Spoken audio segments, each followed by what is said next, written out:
Открывая внеочередное заседание сессии Народного собрания, спикер парламента Лаша Ашуба отметил, что обсуждение предложенного конституционного закона велись еще на прошлой неделе, аналогичны дискуссиям, касающимся соглашения об инвестиционной деятельности. Ряд депутатов парламента выдвинул соответствующую инициативу, которая связана с расшифровкой понятия многофункциональный комплекс, и, в общем-то, был составлен законопроект. Было проведено заседание в соответствующем комитете, на котором данный законопроект был рассмотрен и предложен в качестве проекта на сессию.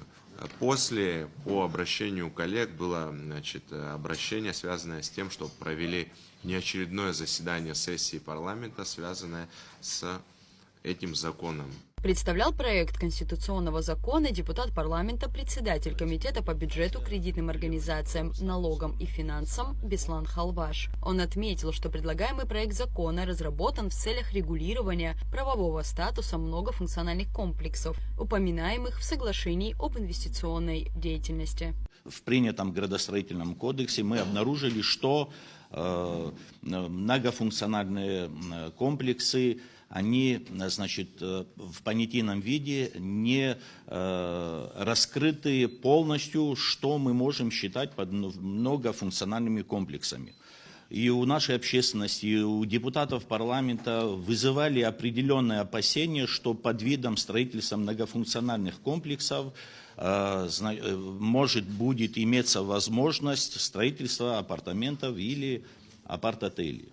Для того, чтобы снять те опасения, которые возникли и у депутатов, и у нас в обществе, вот еще раз повторяюсь, родилась такая идея. Данный законопроект, он полезен, в принципе, в регулировании строительного комплекса в нашей стране, в том числе по строительству многофункциональных комплексов. Законопроектом предлагается ввести в сфере правового регулирования понятие многофункционального комплекса, как нежилого имущественного комплекса, состоящего из одного или нескольких нежилых зданий, содержащего в себе исключительно нежилые помещения разного функционального назначения.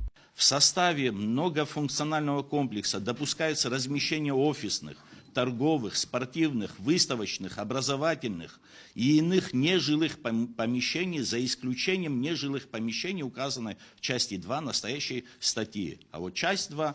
Многофункциональный комплекс не может включать в себя целиком или частично апартамент или апарт-отель. Законопроектом также запрещается перевод нежилых зданий и помещений в составе многофункционального комплекса, как и самого многофункционального комплекса целиком или частично, в жилые здания, многоквартирные или индивидуальные дома и жилые помещения. Конституционный закон был принят парламентом во втором окончательном чтении. Рада Чачава, Рамо Камке, Абхазское телевидение.